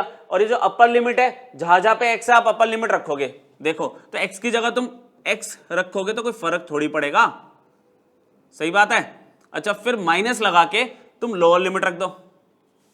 अगर आप लोअर लिमिट रख दोगे इसमें 0 प्लस यहाँ पे cos 0 1 आ जाएगा। नहीं, इसमें वो रूल लगाओ ही मत। आप अभी एक काम करो, सिर्फ इंटीग्रेशन ने डिफरेंशिएशन ने इंटीग्रेशन को कैंसिल आउट कर दिया, बस यही ध्यान रखेंगे अभी हम। ठीक है, यही ध्यान रखेंगे। और इसको अब हम ना एक काम करेंगे, एक सिंगल एक्सप्रेशन में लगाएंगे।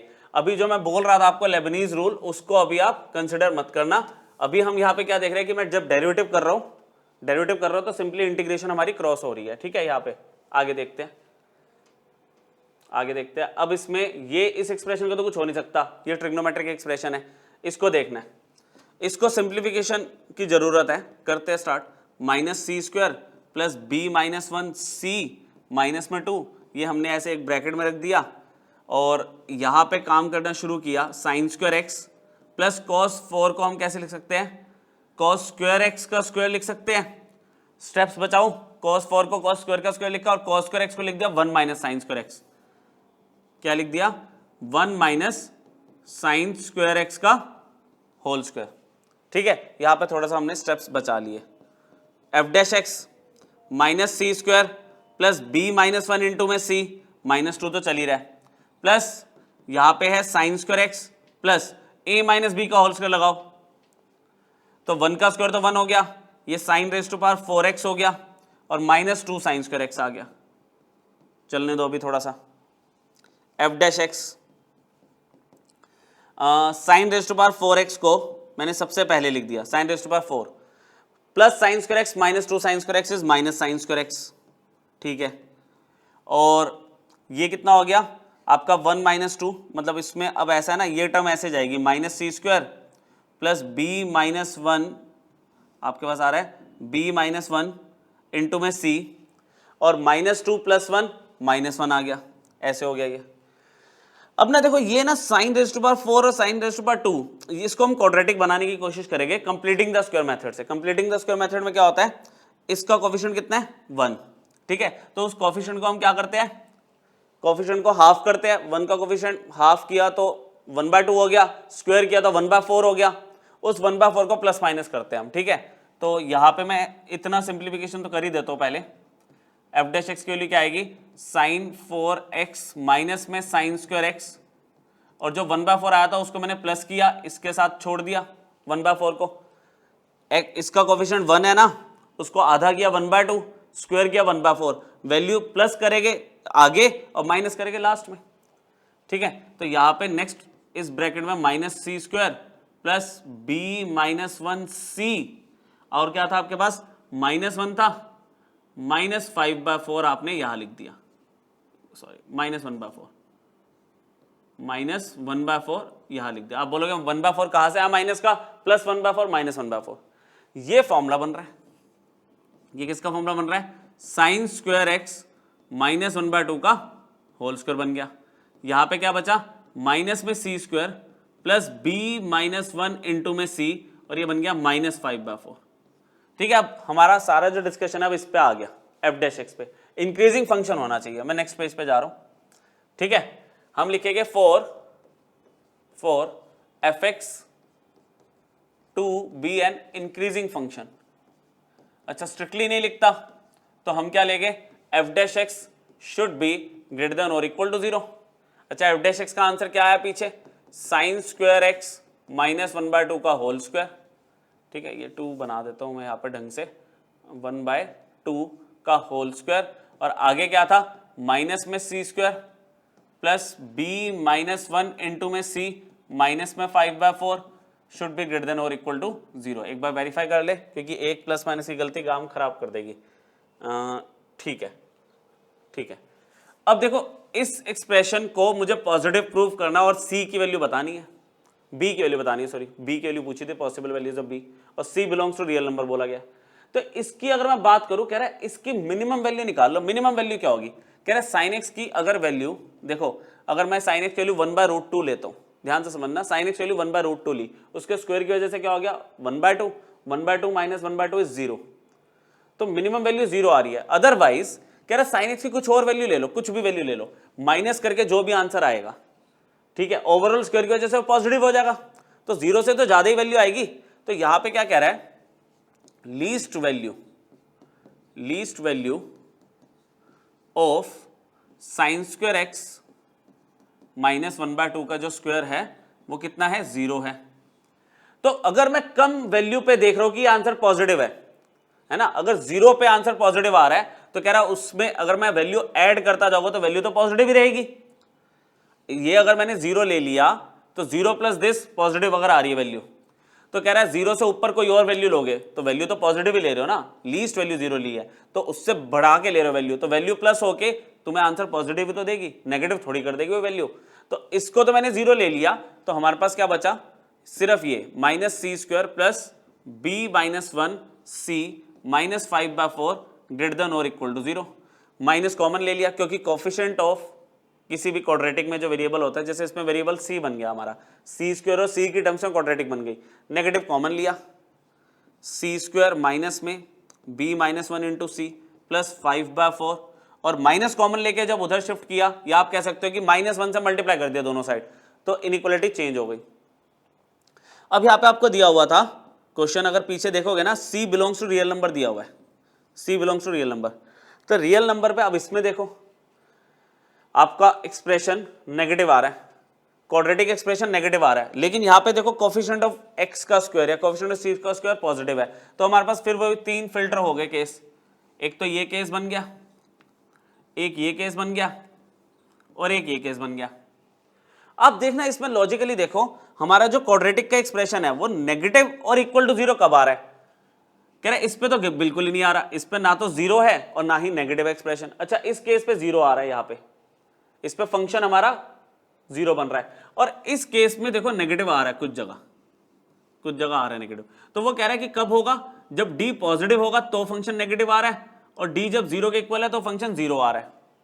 इन दो पॉसिबिलिटीज पे हमारा जो fx है, या मैं इसमें क्या बोलूंगा, function of c less than equal to zero हो सकता है। ठीक है, तो हम यहां पे लिख रहे हैं if fx is less than equal to zero, और a मैं लिख रहा हूं पॉजिटिव है, देन d क्या होगा? ग्रेटर देन और इक्वल टू जीरो। ये क्वाड्रेटिक एक्सप्रेशन का बच्चों कॉन्सेप्ट है जो मैं आपको बता दिया साथ के साथ। ठीक है, इसमें देखो वो तीन नेगेटिव वाले केस फिल्टर कर दिए हमने, क्योंकि इसमें तो हमें a को भी लेट करने की जरूरत नहीं है ना, कोएफिशिएंट ऑफ c स्क्वायर तो 1 ही है, पॉजिटिव है, तो पॉजिटिव में तो यही तीन केसेस है। उनमें देख लो हमारा फंक्शन नेगेटिव कब कब हो रहा है या जीरो कब आ रहा है, इन दो केसेस में आ रहा है, उन दोनों को कंबाइन करके लिख दिया। अब d मतलब डिस्क्रिमिनेंट, तो इसका डिस्क्रिमिनेंट क्या होगा? इसका डिस्क्रिमिनेंट क्या होगा? माइनस में b माइनस वन, मतलब b का स्क्वायर ले लिया, माइनस 4a तो 1 है, और c कितना है? पॉजिटिव 5/4। ठीक है, ग्रेटर देन और इक्वल टू जीरो। अब ये बना b माइनस वन का होल स्क्वायर, और ये बन गया माइनस में 5 greater than equal to zero. Simplify करा, b स्क्वायर प्लस 1 माइनस में 2b माइनस में 5 greater than equal to zero, b square minus में 2b माइनस में 4 ग्रेटर देन और इक्वल टू जीरो। इसको आप फैक्टराइज कर रहे हो तो फैक्टराइज नहीं हो रहा, तो आप b की दो वैल्यूज निकाल लो क्वाड्रेटिक फॉर्मूला से। b की दो वैल्यू क्या होगी? क्या होता है? माइनस b, मतलब समझ रहे हो, मैं जो कोएफिशिएंट लेना चाह रहा हूं, मैं इसको x को एज्यूम करके चलो ना, ऐसे लिख देता हूं, चलो तुम लोगों के लिए, ये लो कैपिटल में लिख देता हूं, b square minus 4ac, in case अगर कोई डाउट हो तो। वैसे इतना हाई कैलकुलेट कर रहे हो तो ये सब चीज तो बहुत बेसिक है तुम लोगों के लिए। माइनस b कितना है? b तो आपका कितना हो गया? माइनस में 2, plus minus b square minus 2 का स्क्वायर माइनस 4, a आपका 1 है और c आपका माइनस में 4 है। डायरेक्टली कर सकते हो आप, बार बार बोल रहा हूं मैं आपको ये, ठीक है, ये चीजें हवा में हो जानी चाहिए। इसको हटा दूं, अब तो इसका यूज नहीं है, तो यहाँ पे b की वैल्यू कितनी आ गई? b की वैल्यू आ गई 2 प्लस माइनस 4 प्लस 16 20 हो गया। ठीक है, तो यहाँ पे आ गया, यहाँ पे आ रहा है प्लस का 2 प्लस माइनस √20 अपॉन में 2, तो b की वैल्यू 2 प्लस माइनस 2√5 अपॉन में 2, तो b की दो वैल्यू आ गई 1 प्लस माइनस √5। नंबर लाइन पे अगर मैं बात करूं, नंबर लाइन पे बात करूं तो 1 माइनस √5 इधर आएगा, इसमें तो डाउट नहीं है आपको, 1 माइनस √5 इधर आएगा और 1 प्लस √5 इधर होगा। ठीक है, अच्छा ये पॉइंट इंक्लूड हो गए? बिल्कुल हो गए, क्योंकि इनइक्वालिटी पे इक्वल टू भी है, स्ट्रिक्ट इनइक्वालिटी तो नहीं है। अच्छा यहाँ पे ग्रेटर देन की इनइक्वालिटी क्या कहती है? जो दो रूट्स आए हैं आउटसाइड द इंटरवल, तो हमारा b का आंसर ये और ये होगा। तो b बिलोंग्स टू, फाइनली कैसे लिखोगे? माइनस इन्फिनिटी से 1 minus √5 closed interval union closed interval 1 plus √5 से इन्फिनिटी ओपन इंटरवल। तो ये एक बहुत ही अच्छे लेवल का आपने क्वेश्चन कर लिया। आई बात समझ? ठीक है, तो यहां पे इंटीग्रेशन का जो हल्का सा इंट्रोडक्शन आया वो आप समझ सकते हो, उसको कि एंटी डेरिवेटिव बोलते हैं, और उसको हमने कैंसिल कर दिया। ठीक है, क्लियर हो गया? एडवांस का था ये क्वेश्चन आपका। ठीक है, तो इस तरह के क्वेश्चन आपको रेफरेंस बुक में मिलेंगे। आज के लेक्चर का एक छोटा सा टॉपिक बचा, प्रूविंग इनइक्वालिटी, ये भी एडवांस का टॉपिक है आपका। ठीक है, प्रूविंग इनइक्वालिटी, तो इसको करने का एक बहुत ही सिंपल सा तरीका है, बहुत सिंपल तरीका है, इसके कोई फॉर्मूले नहीं, कोई कंडीशंस नहीं, कुछ नहीं है। आपको इंक्रीजिंग डिक्रीजिंग की डेफिनेशन पता होनी चाहिए, वो आपको पता है, और आपको इनइक्वालिटी किसी भी फॉर्म की दे दे, आपको कहता है कि आप सिंगल फंक्शन कंसिडर कर लो, इसे एक सिंगल फंक्शन बना लो। इसे कैसे? Let fx is equal to, सबको एक तरफ ले आओ इनइक्वालिटी के, ln 1 प्लस एक्स माइनस में x प्लस x²/2। अच्छा डोमेन दिया हुआ है, बाद में बात करेंगे इससे। आपको कह रहा है कि इनइक्वालिटी चेक करनी है, कि भाई ऐसा होता है कि आपको ना ऑप्शन दे देता है 4, और देखना होता है उसमें से कौन सी इनइक्वालिटी वैलिड है। तो हमने इसको फंक्शन बनाया, इसका डेरिवेटिव निकालेंगे। इंक्रीजिंग डिक्रीजिंग कहीं नहीं लिखा, इनइक्वालिटी प्रूव करने के लिए हम इंक्रीजिंग डिक्रीजिंग का कॉन्सेप्ट यूज करेंगे। हमने इसका f' निकाला, तो यहाँ पे नेचुरल लॉग का क्या हो गया 1 अपॉन में 1 प्लस एक्स और 0 प्लस 1, ये -1 हो गया, इसका क्या हो गया 2x अपॉन में 2, तो सिर्फ x बचा। हमने इसमें सिंप्लीफिकेशन में एलसीएम ले लिया, एलसीएम लिया 1 प्लस एक्स, ये तो 1 ही रहेगा, ये हो जाएगा -1 माइनस एक्स और ये हो जाएगा प्लस एक्स का स्क्वायर।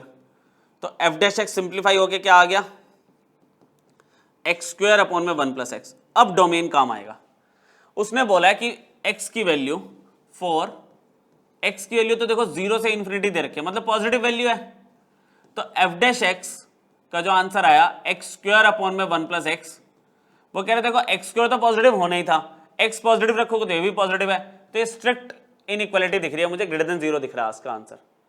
इसका आंसर क्या आ रहा है ग्रेटर देन 0 आ रहा है, क्योंकि पॉजिटिव नंबर्स पे एफ डैश एक्स पॉजिटिव भी आएगा।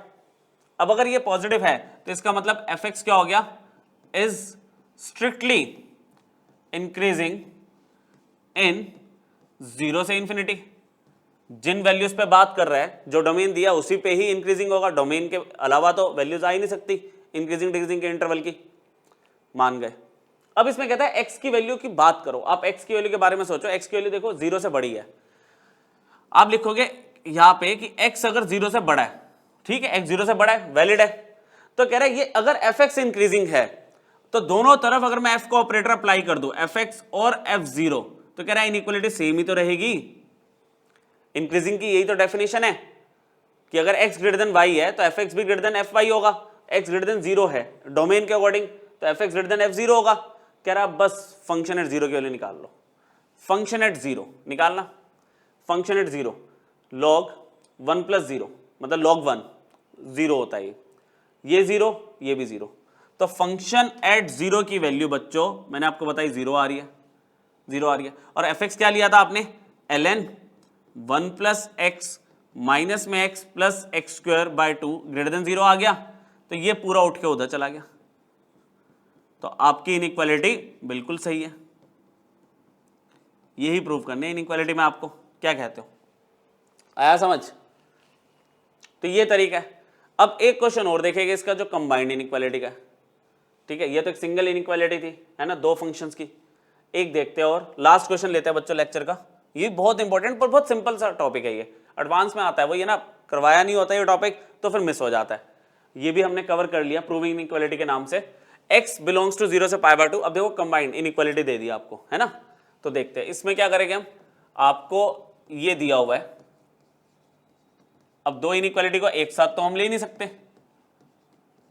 ये दिया हुआ है जिसमें आपको बता दिया कि जो x है इट बिलोंग्स टू 0 से π/2, 0 से π/2। तो मैंने इसमें पहला एक फंक्शन लिया, जिसमें sin x को ना मैंने इधर भेज दिया, x माइनस में sin x। कंबाइंड इनइक्वालिटी जब ऐसे होती है तो इसको मैंने इधर भेजा, लेफ्ट हैंड साइड वाले को मूव किया इधर, एफ डैश एक्स निकाला, कितना हो गया 1 माइनस में cos x हो गया। अब सिर्फ इसका नीचे ही तो चेक करना है। वो कहता है देखो अगर 0 से π/2 की अगर आप बात करते हो, क्या करते हो 0 से π/2 की बात, मतलब फर्स्ट क्वाड्रेंट की वैल्यू है ना, फर्स्ट क्वाड्रेंट में cos क्या होता है पॉजिटिव होता है, और जब π/2 इंक्लूड नहीं हो रहा, π/2 इंक्लूड नहीं हो रहा और 0 इंक्लूड नहीं हो रहा, तो वैल्यू क्या होगी हमारी ना 0 और 1 के बीच में रहेगी। इसकी वैल्यू क्या होगी 0 और 1 के बीच में रहेगी, और जब वैल्यू 0 और 1 के बीच में रहेगी तो 1 में से माइनस करने पे वैल्यू पॉजिटिव ही आएगी। अगर मान लो 0.1 है, आंसर आ रहा है 0.1, इस फर्स्ट क्वाड्रेंट की वैल्यू 0 और 1 के बीच में ही होती है, तो 0.1 आ रहा है 0.9 आ गया, मान लो 0.5 आ रहा है किसी वैल्यू पे है ना, तो आपका 0.5 आएगा, तो ये तो पॉजिटिव ही है, ये पॉजिटिव ही है फॉर x बिलोंग्स टू 0 से π/2, इस वजह से क्योंकि हमारा x फर्स्ट क्वाड्रेंट को बिलोंग कर रहा है। अब अगर पॉजिटिव है तो fx क्या आ गया, fx इज स्ट्रिक्टली इंक्रीजिंग, क्योंकि सिर्फ पॉजिटिव है ना, इक्वल टू 0 नहीं आ रहा, इक्वल टू 0 आता अगर यहाँ पे एंड एलिमेंट्स इंक्लूड होते है ना, आप cos 0, अब यहाँ पे अगर cos 0 रखते हैं तो 1 आ जाता, तो 1 - 1 0 होता है, यहाँ पे इक्वल टू 0 भी आता, तो सिर्फ इंक्रीजिंग फंक्शन लिखते। अभी हम स्ट्रिक्टली फंक्शन लिखेंगे, स्ट्रिक्टली इंक्रीजिंग फंक्शन इन 0 से π/2, और जब ऐसे स्ट्रिक्टली इंक्रीजिंग की डेफिनेशन बन जाती है ना, तो इनइक्वालिटी में क्या करते हैं आप, ऐसे ही ना कोई वैल्यू लिया करो, for x greater then 0, x तो 0 से ज्यादा लेना ना आपको, तो अगर f इंक्रीजिंग है तो अगर मैं fx और f0 को लेता हूं तो इंक्रीजिंग की इनइक्वालिटी रहेगी यहां पर। अब फाइनली क्या करना होता है, f0 है क्या, फंक्शन एट जीरो देखना, एफ जीरो क्या हुआ, ये जीरो और साइन जीरो, ये भी जीरो, जीरो आ रहा है। तो हमने क्या करा, x minus sine x is greater than zero. आप कह सकते हैं x is greater then sine x. तो देखो एक इनइक्वालिटी तो आ गई। आपको क्या कह रहा था कि sine X should be less than X, sine X should be less than X, आ गया। दूसरा फंक्शन लो, अब दूसरा फंक्शन gx लेते हैं। gx में क्या करो, देखो इसमें मैंने साइन एक्स को इधर भेजा था ना, इसमें tan x को इधर लेकर आओ, x minus tan x, x minus tan x। अच्छा, कहानी वही है कि x की वैल्यू मेरी 0 से π/2 के बीच में है, ठीक है। तो मैंने g डैश x निकाला, तो ये आ गया 1 माइनस में sec स्क्वायर x, 1 माइनस में sec स्क्वायर x। अब sec स्क्वायर x का डोमेन अगर देखोगे ना, आपको याद अगर हो, sec square x, sec x का डोमेन क्या होता है, माइनस इन्फिनिटी से -1 यूनियन 1 से इन्फिनिटी, 1 से इन्फिनिटी। अब देखो चाहे नेगेटिव हो चाहे पॉजिटिव हो, sec x की वैल्यू स्क्वायर की वजह से तो पॉजिटिव हो जाएगी, तो अल्टीमेटली ये 1 से इन्फिनिटी के बीच में आ रही है वैल्यू, 1 से इन्फिनिटी के बीच में, मतलब मैं स्क्वायर करूंगा वैल्यू तो 1 तो कभी आएगी नहीं, क्योंकि वही बात है ना, एंड एलिमेंट इंक्लूड नहीं है, तो 1 से ज्यादा ही आएगी। जब 1 से ज्यादा ले रहे हो स्क्वायर करके वैल्यू और बढ़ गई, तो 1 में से माइनस करोगे वैल्यू को, ओवरऑल नेगेटिव आंसर आएगा। दोबारा बताऊं, इसकी वैल्यू 1 से इन्फिनिटी के बीच में होगी ना, sec x की वैल्यू स्क्वायर करने पे क्या होगा, वैल्यू और बढ़ जाएगी 1 से ज्यादा, है ना। तो 1 में से माइनस करोगे 1 से ज्यादा वैल्यू को, तो नेगेटिव आएगा। तो gx इस बार क्या हो गया, gx आपका आ गया स्ट्रिक्टली डिक्रीजिंग फंक्शन है भाई, स्ट्रिक्टली डिक्रीजिंग फंक्शन है, ठीक है, इन 0 से π/2 यहां पे। अब डिक्रीजिंग फंक्शन हो या इंक्रीजिंग हो, आप ऐसे ही करो कि x की वैल्यू किससे ज्यादा है, आप लिखोगे फॉर x ग्रेटर देन 0, और g ऑपरेटर जब मैं अब लगाऊंगा यहां पे, देखना असली जो मेन बात है इसमें, जैसे ही मैंने g ऑपरेटर लगाया इनइक्वालिटी चेंज हो गई। डिक्रीजिंग फंक्शन है ना, डिक्रीजिंग में इनइक्वालिटी चेंज हो जाती है। अब g एट 0 क्या होगा, g एट 0 भाई 0 रखा, ये 0 हो गया, tan 0 ये भी 0 होता है, तो gx भी लेस देन यहां पे 0 आ गया। अब gx की वैल्यू क्या ले रखी है आपने, x माइनस में tan x लेस देन 0 आ गया, तो x less then tan x आ गया, इनइक्वालिटी 2 आ गई। फ्रॉम 1 एंड 2, फ्रॉम 1 एंड 2 उसमें बोल रहा था कि जो आपका x है वो sin x से ज्यादा है, और यहां पे x आपका tan x से कम हो गया, तो आपकी इनइक्वालिटी प्रूव्ड। आया समझ, ठीक है।